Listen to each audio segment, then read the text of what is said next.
love some good drive-by hate in the morning.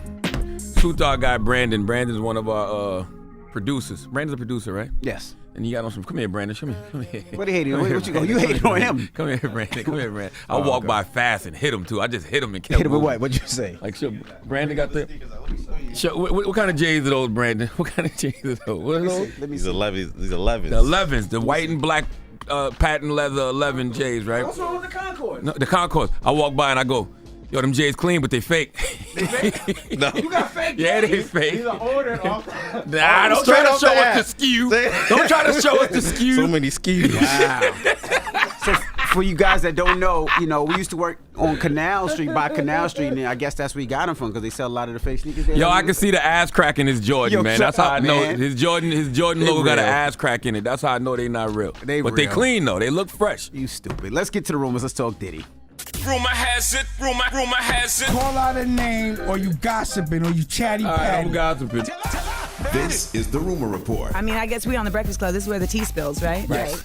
Now, Diddy and Diageo settled 7 months after Diddy accused Diageo of racism and underinvesting in his liquor brands. Now, Diageo is the parent company, kind of like if you look at it like a record label, like an artist signed to a record label. So they usually handle distribution, they handle promotion, they usually handle marketing. And Diddy was upset and saying some of the other brands that they have, they do more for.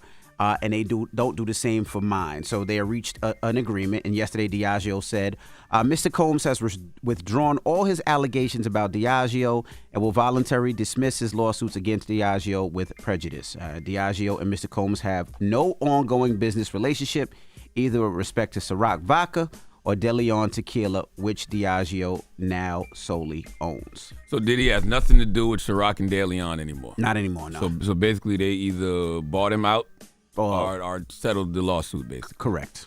I wonder if Diddy wasn't dealing with everything he's dealing with right now, would they have stayed in business with him? I wonder. No, because he was trying to get out beforehand, remember? Was he trying to get out, or was he just trying to, he said get them to honor their contract? Because if you know, remember Hov did the same thing with Bacardi, but they're still in business together. And Hov won his lawsuit. You know what I mean? So I just wonder would they. But this still was be in before business all that, though. Remember, before all that, they wanted out. They were trying to find a way out of it, No, I don't think they were trying to find a way out. He was just suing them. Really? Yeah. I mean, he was just suing them. And then remember, their response was, even though, he's trying to turn a simple business dispute into a claim of racism. But Hov was different, right? Because Hov never claimed that the company that was racism. He just claimed that they were undervaluing his company, and then they had to revalue the company, which is different than saying somebody's being racist, especially in today's workplace and today's business. Two different approaches. I think they both were trying to get to the same goal, though. Yeah. Yep. I just wonder if Diddy wasn't going through everything he's going through, could they have settled that and then still stayed in business together? I don't know. Good question. Now, if you were looking forward to that Drake and J. Cole tour, well, it looks like you're going to have to wait a little longer. It's All a Blur tour is being postponed. OVO Eli in the back, he's a huge Drake fan. Crying. He's so upset. Yeah, Crying he was right tearing now. this morning when he walked in. Makeup running. It was supposed to start January 18th in Denver, but now they're saying the tour will now start on February 2nd in Tampa Bay, Florida. February 2nd? Yep. Black History Month? Yep. They should both start in like the middle of Black History Yo, shut Month. up, man. No, I'm just saying. Just halfway through? Yeah, Halfway through? Half of Black History Month they should start. Oh, my goodness. And lastly, Charlamagne came in this morning talking about Des Bryant. He recently appeared on an episode of the Pivot podcast. So powerful, man. And they were having a conversation about breaking generational curses. And this is some of the things that he was saying. Let me read something. It's been on my phone for about, since I met y'all, it's probably like 6 years. It say, break generational curses. Quit yelling at your kids before they go to bed and expect them to sleep well. Quit yelling at your kids in the morning right after they wake up before school and expect them to have a good day. You set the tone for your children. You set the tone for your voice. They will always remember in their heads.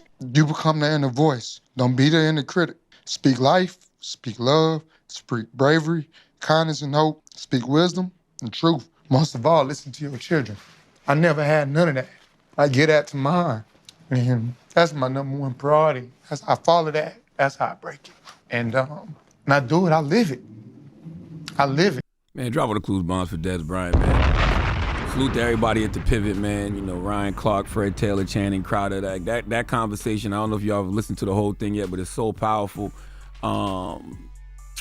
I always say, man, you got to remember, if you didn't come from a healthy family, make sure a healthy family comes from you. And I think that as a parent, we all struggle with that. We had the conversation yesterday about, how do you discipline your kids when, they run up $10,000 on your credit card or whatever it is. Like, I don't spank my children in any way, shape, or form. So, you do end up raising your voice or yelling sometime, and you do never feel good about that because you remember all of those times you got yelled at, when you was young. Now, I don't call my kids names and all kind of stuff like that, but I definitely used to. My dad used to definitely call me What name? names. I don't even remember that. Well, I do remember. What? Just tell us one. I think when you just call your kids stupid. Oh, stupid. You know what I'm saying? You call your kids stupid, like that can names. stuff like that can stick with them. I don't call You know my what I mean? kids names. Especially when they're young. Like, I think they can internalize that and believe that. So like everything he said is true. Like, you want to be, you don't want your child, your voice to be the voice in your child's head that's their inner critic. Yeah. I mean, I do think that you have to discipline your children, but in my family, we explain why, just so they don't think that we're just yelling for no reason or getting upset for no reason. But every night before my kids go to sleep, me and my wife, we kiss them, we love them, we tell them how much we appreciate them, and we have like most of the times we do pray. And in the morning, I know you do it. You speak to your daughters every morning. I speak to my kids every morning before they go to school. Just to give them that positive conversation before they leave in the day, to always let them know that mommy and daddy love them and we got their back. Yeah, I think we forget that we're like the first generation that has the luxury of actually healing. And I think sometimes we forget, a lot of the things our parents were going through, and they projected a lot of their issues onto us.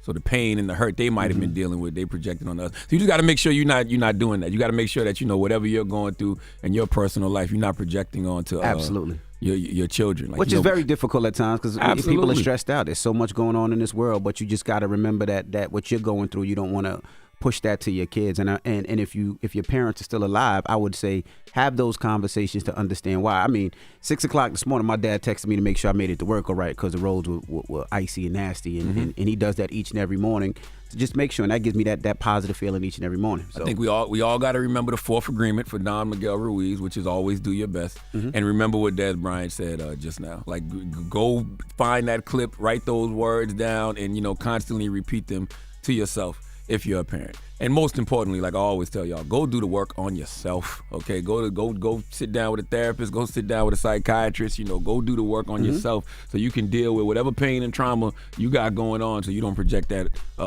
onto your children. All right. Well, that is your rumor report. Now, when we come back, we got front page news. Teslin Figueroa will be joining us, so don't move. It's The Breakfast Club. Good morning. Wake that ass up. In the morning. The Breakfast Club.